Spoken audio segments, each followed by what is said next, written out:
নমস্কাৰ অলৰেডি আমি অলিম্পিকৰ ওপৰত দুই চাৰিটা কুৱেশ্যন কৰিছো এমচিকিউ সিৰিজটোত কিন্তু এতিয়া যেহেতু অলিম্পিক শেষ হ'ল আৰু ফাইনেল পইণ্ট টেবুল আহিছে সেইকাৰণে যিখিনি এমচিকিউ হ'ব পাৰে ইয়াৰ পৰা যিখিনি কাৰেণ্ট এফেয়াৰ্ছৰ কুৱেশ্যন আহিব পাৰে আজি ইমানখিনি আমি আলোচনা কৰিম আৰু কেনেকুৱা ধৰণৰ কুৱেশ্যন আহিব সেইটো আপোনালোকে গম পাই যাব ঠিক আছে বাকী আমাৰ সিৰিজটো যিটো চলি আছে সেইটো যদি এতিয়ালৈকে আপোনালোকে চোৱা নাই তেনেহ'লে ক্লাছ 1 ৰ পৰা ক্লাছ 20 লৈকে কণ্টিনিউ চাওক আৰু 20 তাৰিখৰ পাছত বাকী যিখিনি বাকী আছে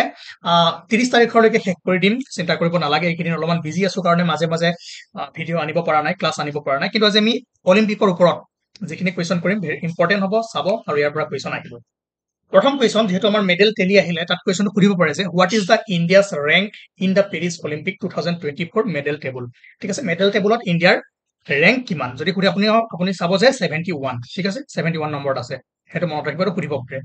তাৰ পাছত আপোনালোকে জানে যে এইবাৰ অলিম্পিক হৈছিলে ক'ত পেৰিছত ঠিক আছে পেৰিছ 2024 আৰু ইণ্ডিয়াৰ পৰা কিমানজন খেলুৱৈ গৈছিলে 117 জন সুধিব পাৰে কিমানজন খেলুৱৈ অংশগ্ৰহণ কৰিছিলে 117 জন এথলিটছে ভাগ লৈছিলে তাৰে পৰা কিমানটা আমাৰ মেডেল জিকিছিলে টোটেল 6টা 6 number of medal won by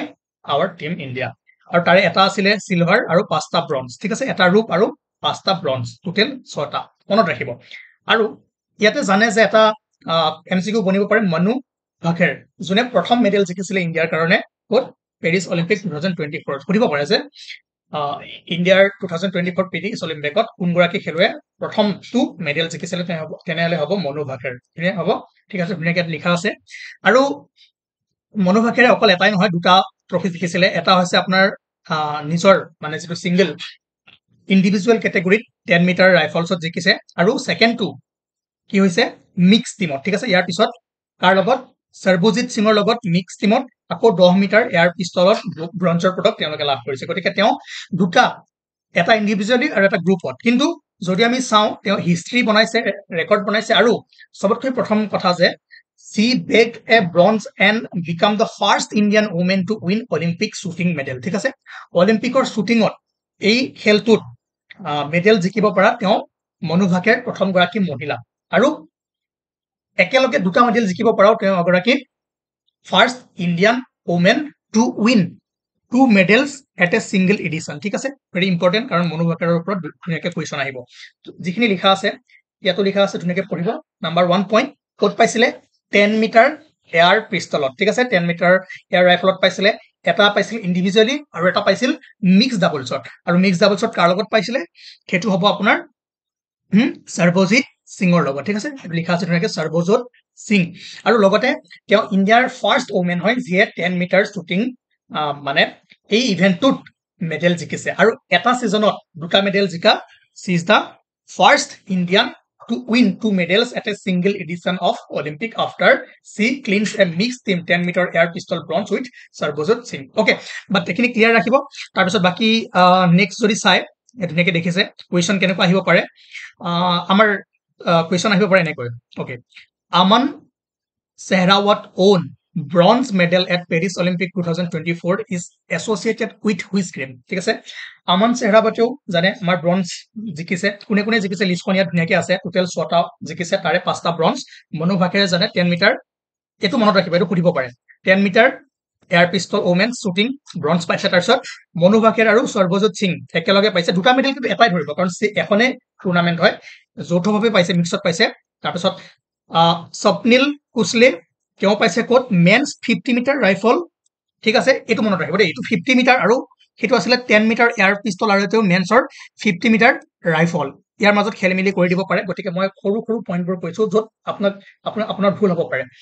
question বহুতে কৰাব কিন্তু কেনেকৈ এক্সামিনাৰে আপোনাৰ লগত গেম খেলিব সেই বস্তুটো আপুনি এতিয়া ধুনীয়াকৈ যদি চাই যায় গম পাব তাৰপাছত এইটো ইভেণ্টটো শ্বুটিং আৰু কি পাইছে ব্ৰঞ্জ পাইছে তাৰপিছত টিম ইণ্ডিয়া এইটো মেন্স ইভেণ্ট কি আছিল হকী ঠিক আছে হকীত আমাৰ ভাৰতৰ পুৰুষ দলে ব্ৰঞ্জ পাইছে অলৰেডি আপোনালোকে জানে ঠিক আছে এইটো মই এখানে ফটোখন ৰাখিছো ঠিক আছে আৰু টকিঅ' অলিম্পিক 2022 তেওঁলোকে ব্ৰঞ্জ জিকিছিলে তাৰপিছত নীৰজ চোপ্ৰা যিটো আমাৰ গোল্ডেন মেন তেওঁ এবাৰ কি জিকিলে সিলভাৰ আৰু ক'ত জেভলিন থ্ৰ' ঠিক আছে মেন্স জেভলিন থ্ৰ' মনত ৰাখিব সুধি দিব পাৰে সহজ প্ৰশ্ন যে নীৰজ চোপ্ৰাই তলৰ কোনটো খেলৰ কাৰণে সিলভাৰ পদক লাভ কৰিছিলে ঠিক আছে তাৰপিছত আমান এই মাত্ৰ যিটো কুৱেশ্যন কৰিলো আমান সেহৰাৱত এইটো কি হ'ব মেন ফ্ৰী ষ্টাইল 57 কেজি মানে ৰেছলিঙত ঠিক আছে আৰু ৰেসলিঙত ব্ৰঞ্জ পাইছে কিন্তু মনত ৰাখিব এইটো তেওঁ শাখাটো সুধিব পাৰে কিমান কেজি 50 53 57 60 এইটো সুধিব মনত ৰাখিব যে তেওঁ 57 কেজি শাখাত আছিলে ঠিক আছে every point is important okay যদি মিছ কৰে আপোনাৰ মিছ মই কৈ আছো পিছত এক্সামত আহিব মোক ক'ব যে আপুনি এইটো বস্তু নেদেখালে মই যিমান আছে সব বস্তু দেখাই গৈ আছো এই বস্তুটো সৰুকে লিখা আছে 57 কেজি এইটো মন দিব লগা বস্তু ঠিক আছে তাৰ পাছত এই লিষ্টখন পালে আমাৰ ইণ্ডিয়াৰ মেডেল টেলিটো এতিয়া ইয়াত লিখা আছে যে how many medals were won by India in Paris Olympic 2024 ত কিমানটা 6টা আৰু যদি টপ 5 লিষ্টখন চাই মনত ৰাখি থব টপত সুধিব পাৰে প্ৰথম টেলিত যদি চাই টেবুলখনত যদি চাই নাম্বাৰ 1ত আছে আমেৰিকা ইউএছএ নাম্বাৰ 2ত আছে চাইনা 3ত আছে জাপান 4ত অষ্ট্ৰেলিয়া আৰু 5ত ফ্ৰান্স কিমান মেডেল পাইছে ইমান ইম্পৰ্টেণ্ট নহয় বাছ দেখিখন চাই থব বাৰু পাঁচখনহে মনত ৰাখাৰ এইখিনি কেপাচিটি আছে মই ভাবো নাৰাখিলেও কোনো কথা নাই এতিয়া এই কুৱেশ্যনটো হ'ল যে কোনটোত আছিলে ৰেসলিং ঠিক আছে তেওঁ 57 কেজি এইটো মনত ৰাখিব এইটো সুধিব পাৰে okay okay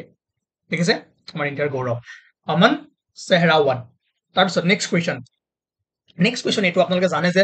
Vinesh Phogat disqualify হৈছে কিহৰ আগত ফাইনেলৰ আগত কেনেকৈ তেওঁ 50 কেজিৰ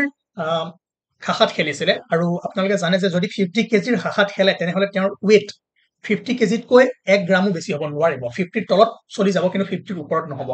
আৰু যিদিনাখন ফাইনেল খেলা আছিলে তেওঁৰ যেতিয়া জুখিছিলে কিমান 150 গ্ৰাম বেছি ওলাইছিলে ঠিক আছে 150 গ্ৰাম ৱেইট বেছি ওলাইছিলে 50 কেজিতকৈ আৰু সেই কাৰণে কি হৈছিলে ডিছকুৱালিফাই হৈ গৈছিলে গতিকে ইয়াত কুৱেশ্যনটো কেনেকে হ'ব পাৰে যে বিনেশ ফোগাট তেওঁ কিমান কেজি শাখাত খেলিছিলে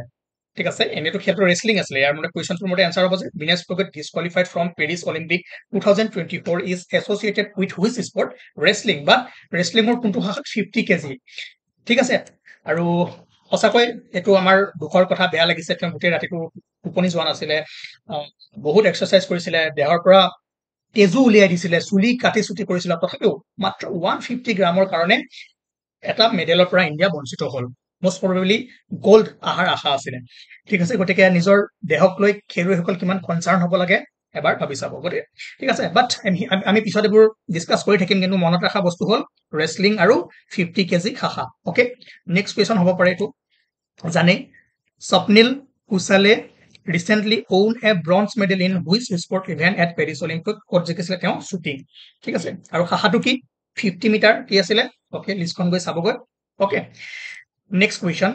in which year India won its first Olympic hockey gold এইবিলাক কৰিছো 1920 যিখিনি আমাৰ ষ্টেটিক কুৱেশ্যন হকি অলিম্পিকৰ হিষ্ট্ৰী বা কেতিয়া আৰম্ভ হৈছিল এইবোৰ নিজে চাই ল'ব আৰু বাকি আৰু যিখিনি ৰিলেভেণ্ট কুৱেশ্যন আছে আমি অলৰেডি সিৰিজটোত কৰিছো এইখিনি দুবাৰ কৰিব নাযাওঁ এয়াও কৰিছো which colour represent Asia in the Olympic ring কোনটো কালাৰে এছিয়াক প্ৰতিনিধিত্ব কৰে ইয়াত ধুনীয়াকৈ লিখা আছে ইউৰোপক ব্লু আমি কৰিছো হয় না যিসকলে কৰি আছে তেওঁলোকে গম পাইছে Africa black north and south আমেৰিকাক কিহে কৰে ৰেড এছিয়া ইয়েলো তাৰ পাছত অষ্ট্ৰেলিয়া কিহে কৰে গ্ৰীনে এতিয়া যদি আমাক সোধে যে কোনটোৱে এছিয়াক প্ৰতিনিধিত্ব কৰে কি হ'ব ইয়েলো ঠিক আছে মনত ৰাখিব এই পাঁচটা ৰিঙৰ অৰ্থ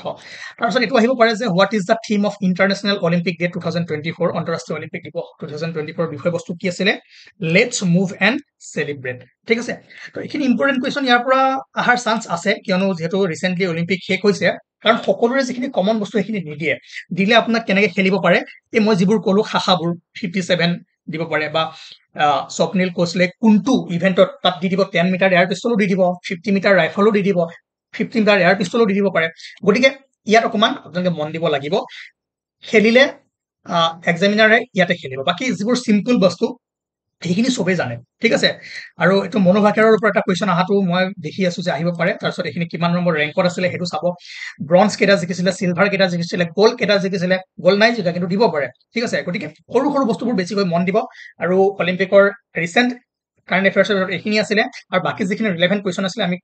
এমচিকিউ সিৰিজত কৰিছো আপোনালোকে গৈ চাবগৈ আৰু ইয়াৰ ওপৰত যদি সৰু সুৰা দুই এটা কুৱেশ্যন ওলাই তেনেহলে আমি কৰি যাম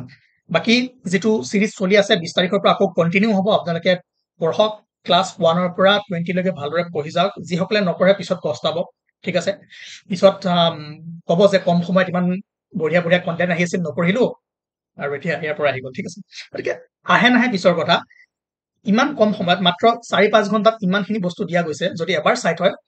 আহকে বা নাহক আপোনাৰ নলেজটো বাঢ়িব তাৰ পৰা নাহিলেও আপুনি বেলেগ বস্তু এলিমিনেশ্যন কৰি ফেলে বেলেগ ঠিক লগাব পাৰিব এনেকুৱা নহয় যে এইখিনি বস্তুবোৰ নাহিলে কাৰণে আপুনি নোৱাৰিব নহয় কিবা যদি পঢ়িছে সেইটো যদি নাহে কিবা বেলেগো আহে তথাপি আপুনি এটেম্প কৰিব পাৰিব কেনেকৈ ঠিক আছে আপুনি এটা বস্তু পঢ়িলে সেই এনচাৰটো আপুনি জানে ঠিক আছে আৰু এটা কুৱেশ্যন আহিলে আপুনি জানা অপশ্যন তিনিটাই আছে আপুনি জানাকেইটা পঢ়ি গৈছে ঠিক আছে আৰু তাত এটা অপশ্যন অড দেখিব আৰু আপুনি চাব এইখিনিতো মই পঢ়িছিলো ইয়াৰ এনচাৰটো এইটো হ'ব লাগে ইয়াৰ এনচাৰ এইটো হ'ব লাগে ইয়াৰ এনচাৰ এইটো হ'ব লাগে সেই কুৱেশ্যনটো আপুনি নপঢ়াকেও তাৰ এনচাৰ কৰিব পাৰিব যদিহে আপুনি কনচেপ্টবোৰ ভালদৰে লৈ যায় যদিহে আপুনি যিমান পাৰে মেক্সিমাম বস্তু পঢ়ি যায় মেক্সিমাম বস্তু মানে এনেকে পঢ়িব লাগিব যিখিনি কামত আহে যিখিনি বস্তু আপুনি দেখে যে কাৰেণ্ট এফেয়াৰ্ছৰ লগত লগ লাগি আছে তেনেকুৱাবোৰ পঢ়িব লাগিব আৰু কেনেকে পঢ়িব লাগে কি পঢ়িব লাগে মই চিৰিজটোত অলৰেডি মাজে মাজে আপোনালোকক কৈ গৈছো সেইখিনি যদি ভালদৰে ফ'ল' কৰে যাৰ হাতত সময় কম আছে তেওঁলোকৰ কাৰণে বেছি ভাল হ'ব আৰু যাৰ সময় বেছি আছে যোনে প্ৰথমৰ পৰা ভালদৰে পঢ়ি আছে তেওঁলোকৰ কাৰণেতো বেলেগ চিন্তা নাই আজি 1.5 বছৰ যোনে পঢ়ি আছে তেওঁলোকে যেনেকুৱা কুৱেশ্যন আহিলেও কৰিব পাৰিব ঠিক আছে অ'কে পিডিএফটো পিছত দিম 20ৰ পিছত একেলগে মই ক্লাছ যিকেইটা ল'ম সেইকেইটাৰ লগত লগ লগাই দি দিম ঠিক আছে অ'কে থেংক ইউ